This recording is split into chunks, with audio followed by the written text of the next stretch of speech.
अब तक हुई वैज्ञानिक खोजों के अनुसार ब्रह्मांड अपनी उत्पत्ति के काल से अब तक फैल रहा है और फैलता ही जा रहा है।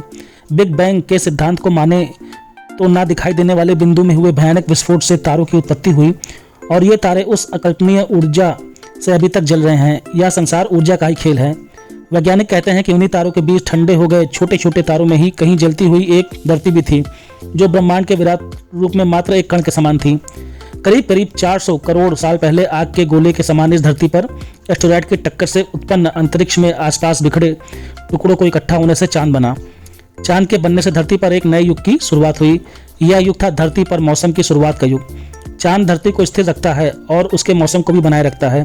चांद के होने के कारण ही धरती अपनी धुरी पर अच्छे से घूम रही है। दरअसल यह टक्कर से चांद बन गया, जिसकी वजह से धरती एक और मुड़ गई और उसी वजह से धरती को एक और चीज मिली, वह था मौसम। धरती पर जीवन के विकास के लिए मौसम का होना बहुत ही जरूरी था। यदि बदलाव हुआ, मौसम नहीं होगा तो जीवन संभव नहीं होगा। चांद की ग्रेविटी के कारण धरती के घूमने की रफ्तार भी कम हुई, जिससे हमारे दिन करीब 6 घंटे के बजाय 24 घंटे होने लगे। 440 करोड़ साल पहले धरती इतनी गर्म थी कि तरल पानी रह नहीं सकता था, लेकिन वायुमंडल में पानी की भाप थी। कई लाख साल पहले जब धरती ठंडी हुई तो बारिश होने लगी। इससे तालाब बने, झील बने और फिर महासागर बने।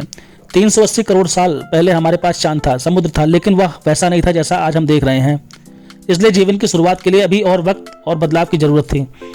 380 करोड़ साल पहले सागर के नीचे एक नई क्रांति हो रही थी। 6 मामूली तत्वों हाइड्रोजन, ऑक्सीजन, कार्बन, नाइट्रोजन आदि ने मिलकर जीवों की रचना शुरू कर दी। इस तरह धरती पर चुपचाप जल के भीतर जीवन की शुरुआत होने लगी। सर्वप्रथम बैक्टीरिया के रूप में जीवन की शुरुआत हुई। हम सभी बैक्टीरिया ही हैं। हम बैक्टीरिया का एक जोड़ा हैं। यह अलग बात है कि हमने विकास क्रम के लंबे काल के चलते अलग अलग रूप धारण किए हैं।